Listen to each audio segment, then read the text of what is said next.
Hello friends, ನಾನಿವತ್ತು ಒಂದು simple ಆಗಿರುವಂಥ ಹೀರೆಕಾಯಿ ಸಾಂಬಾರು ಜೊತೆಗೆ ಬಂದಿದ್ದೀನಿ. ತುಂಬಾ ಈಸಿ ಹಾಗೆ ತುಂಬಾ ರುಚಿಯಾಗಿರುತ್ತೆ ಇದು. ನೀವೇನಾದರೂ ಬಿಸಿ ಬಿಸಿ ಅನ್ನ ಮಾಡಿಕೊಂಡು ಈ ಥರ ಹೀರೆಕಾಯಿ ಸಾಂಬಾರು ಹಾಕ್ಕೊಂಡು ತಿಂತಾ ಇದ್ರಂತೂ ತುಂಬ ಅಂದರೆ ತುಂಬಾ ಚೆನ್ನಾಗಿರುತ್ತೆ. ಜೊತೆಗೆ ನೀವು ಇಡ್ಲಿಗೂ ಕೂಡ ಈ ಥರ ಸಾಂಬಾರನ್ನ ಮಾಡ್ಕೊಳ್ಬೋದು. ಈ ಸಾಂಬಾರನ್ನ ಹೇಗೆ ಮಾಡ್ಕೊಳ್ಳೋದು ಅಂತ ನಾನಿವತ್ತು ನಿಮ್ಮ ಜೊತೆ ಶೇರ್ ಮಾಡ್ಕೊಳ್ತಾ ಇದ್ದೀನಿ. ಮೊದಲನೇದಾಗಿ ನಾನು ಒಂದು ಕುಕ್ಕರ್ನ ತಗೊಂಡಿದ್ದೀನಿ. ಅದಕ್ಕೆ ನಾನು ಒಂದು ಹೀರೆಕಾಯಿನ ಈ ಥರ ರೌಂಡಾಗಿ ಕಟ್ ಮಾಡಿ ಹಾಕ್ಕೊಂಡಿದ್ದೀನಿ. ನೀವು ಯಾವ ಶೇಪ್ ಬೇಕಿದ್ರೂ ಕಟ್ ಮಾಡ್ಕೊಳ್ಬೋದು. ಜೊತೆಗೆ ಒಂದು 2 ಆಲೂಗಡ್ಡೆ ಕೂಡ ಚೆನ್ನಾಗಿ ವಾಶ್ ಮಾಡಿ, ನಾನು ಸಿಪ್ಪೆ ತೆಗೆದಿಲ್ಲ, ಹಾಗೇ ಕಟ್ ಮಾಡಿ ಹಾಕ್ಕೊಂಡಿದ್ದೀನಿ. ಹಾಗೆಯೇ ಒಂದೆರಡು ಟೊಮೆಟೊ ಕೂಡ ಸೇರಿಸ್ಕೊಳ್ತಾ ಇದ್ದೀನಿ. ಇದ್ರ ಜೊತೆಗೆ ನಿಮಗೆ ಯಾವ ತರಕಾರಿ ಇಷ್ಟ ಆಗುತ್ತೋ ಅದು ಕೂಡ ಸೇರಿಸ್ಕೋಬೋದು. ನುಗ್ಗೆಕಾಯಿ ಇಲ್ಲಾಂದರೆ ಬದನೆಕಾಯಿ ಹೀಗೆಲ್ಲ. ಜೊತೆಗೆ ರುಚಿಗೆ ತಕ್ಕಷ್ಟು ಉಪ್ಪನ್ನು ಹಾಕ್ಕೊಳ್ತಾ ಇದ್ದೀನಿ. ನಾನೊಂದು 2 ಸ್ಪೂನ್ ಆಗುವಷ್ಟು ಉಪ್ಪನ್ನು ಕೂಡ ಸೇರಿಸ್ಕೊಂಡಿದ್ದೀನಿ. ಹಾಗೆಯೇ ಒಂದು 1/4 ಸ್ಪೂನ್ ಆಗುವಷ್ಟು ಅರಿಶಿನ ಪೌಡರು. ಜೊತೆಗೆ ಇದು ಬೇಯಲಿಕ್ಕೆ ಎಷ್ಟು ನೀರು ಬೇಕಾಗುತ್ತೋ ಅಷ್ಟನ್ನು ಸೇರಿಸ್ಕೊಳ್ಬೇಕಾಗುತ್ತೆ. ನಾನು 1.5 ಗ್ಲಾಸ್ ಆಗುವಷ್ಟು ನೀರನ್ನು ಹಾಕಿಬಿಟ್ಟು ಮುಚ್ಚಳ ಮುಚ್ಚಿಬಿಟ್ಟು 2 ಅಥವಾ 3 ವಿಷಲ್ ಕೂಗಿಸ್ಕೊಂಡ್ರೆ ಸಾಕಾಗುತ್ತೆ.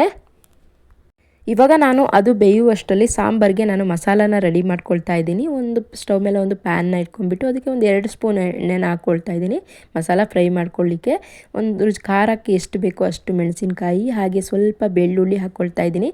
ಹಾಗೆ ಸ್ವಲ್ಪ ಈರುಳ್ಳಿ ಕೂಡ ಸೇರಿಸ್ಕೊಂಡು 1.5 ಸ್ಪೂನ್ ಆಗುವಷ್ಟು ಕೊತ್ತಂಬರಿ ಕಾಳು, ಒಂದು 1/4 ಸ್ಪೂನ್ ಆಗುವಷ್ಟು ಜೀರಿಗೆ, ಹಾಗೆಯೇ ಇದಕ್ಕೆ ಸ್ವಲ್ಪ ಹಸಿಯಾಗಿರುವಂಥ ಬೇವಿನ ಎಲೆ ಕೂಡ ಹಾಕ್ಕೊಂಡು ಚೆನ್ನಾಗಿ ಫ್ರೈ ಮಾಡ್ಕೊಳ್ಬೇಕು. ತಣ್ಣಗಾದ ನಂತರ ಇದನ್ನು ಮಿಕ್ಸಿ ಜಾರಿಗೆ ಹಾಕ್ಕೊಳ್ಬೇಕಾಗುತ್ತೆ.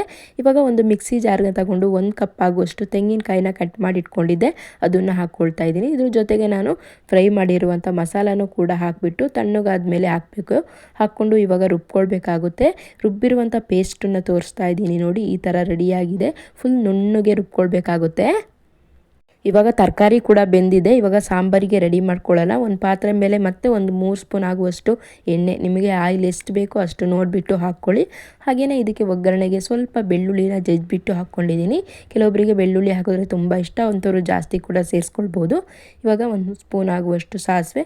ಬೆಳ್ಳುಳ್ಳಿ ಕೆಂಪಾದ ನಂತರ ಇದಕ್ಕೆ ನಾನು ಇನ್ನೊಂದು ಸ್ವಲ್ಪ ಮತ್ತು ಕರಿಬೇವನ್ನ ಹಾಕ್ಕೊಳ್ತಾ ಇದ್ದೀನಿ. ಅದಾದ ನಂತರ ಬೇಯಿಸಿಟ್ಟಿರುವಂಥ ತರಕಾರಿ ಕೂಡ ಅದ್ರ ಜೊತೆಗೆ ಸೇರಿಸ್ಕೊಳ್ಬೇಕಾಗುತ್ತೆ. ಹಾಗೆಯೇ ರುಬ್ಬಿರುವಂಥ ಮಸಾಲಾನು ಕೂಡ ಇವಾಗ ನಾನು ಸೇರಿಸ್ಕೊಳ್ತಾ ಇದ್ದೀನಿ.